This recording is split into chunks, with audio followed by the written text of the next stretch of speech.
Vous verrez dans cette formation comment organiser vos différentes tâches à l'intérieur d'Outlook 2013.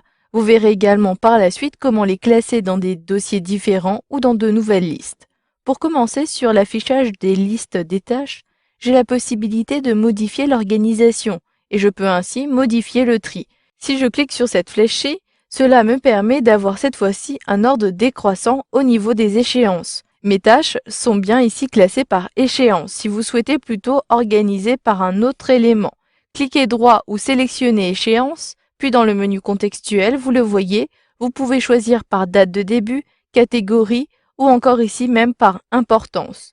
Je sélectionne plutôt date de début, un clic, et vous le voyez maintenant, l'organisation est différente. Si maintenant vous souhaitez classer ces différentes tâches à l'intérieur de catégories, cela est possible, mais depuis la vue de tâches située dans le volet de gauche. Je sélectionne les tâches, puis dans la zone de droite, cette fois-ci pour classer un élément, je le sélectionne, puis je clique ici au niveau du ruban sur classer. Vous pouvez ainsi choisir une catégorie. Je sélectionne la catégorie orange, mais comme c'est la première fois que je l'utilise, je peux la personnaliser. Je peux très bien ici saisir professionnel. Puis, je clique ici sur oui pour valider.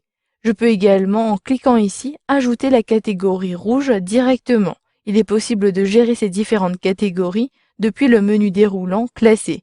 Ainsi, en cliquant sur toutes les catégories, vous pouvez personnaliser chacune d'entre elles. Je sélectionne catégorie bleue pour la renommer. Je clique sur Renommer en cliquant ici sur le bouton à droite, puis, vous le voyez, il est possible d'éditer la catégorie. Je saisis alors Omotique et j'appuie sur la touche Entrée de mon clavier.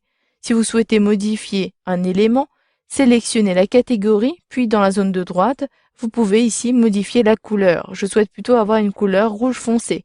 Je clique sur rouge foncé et la couleur est automatiquement modifiée. Puis, cliquez sur OK pour valider. Maintenant, si je souhaite plutôt organiser ces tâches à l'intérieur d'autres listes, il est possible de le faire depuis le volet des dossiers.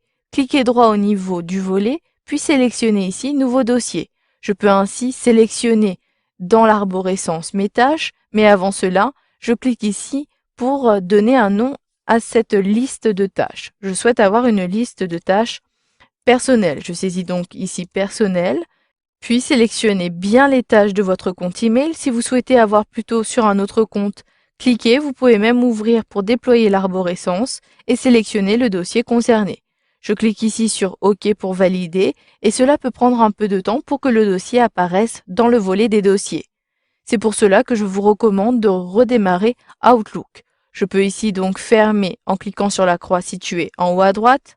Puis, si j'appuie ici sur le menu Démarrer, la touche Démarrer de mon clavier, je peux accéder à Outlook. Je sélectionne à nouveau Outlook et au bout d'un instant, vous allez le voir, lorsque Outlook sera ouvert, je peux maintenant sélectionner à nouveau les tâches, puis, vous le voyez dans le volet de gauche, j'ai bien le dossier personnel qui est apparu. Je peux déplacer des éléments directement vers ce dossier-ci. Ici, faire les courses fait partie de cette liste de tâches personnelles. Je clique, je maintiens le clic sur Faire les courses, puis je déplace vers le volet de gauche sur Personnel. En relâchant le clic, si je sélectionne maintenant Personnel, dans la zone de droite, j'ai bien l'élément Faire les courses qui apparaît.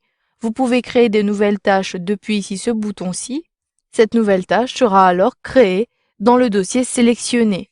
Vous pouvez également déterminer ici d'autres groupes de tâches. Pour l'instant, j'ai uniquement mes tâches, mais si je souhaite avoir réellement un groupe personnel, je peux cliquer droit au niveau du groupe Mes tâches, puis je sélectionne ici Nouveau groupe de dossiers. Je pourrai ainsi créer de nouvelles listes à l'intérieur. Je saisis donc Personnel, puis j'appuie sur la touche Entrée de mon clavier. Je peux déplacer ainsi deux dossiers à l'intérieur. Si je souhaite renommer le dossier Personnel, je clique droit au niveau de Personnel, puis je renomme et cette fois-ci, je saisis Courses. Puis j'appuie sur la touche Entrée de mon clavier.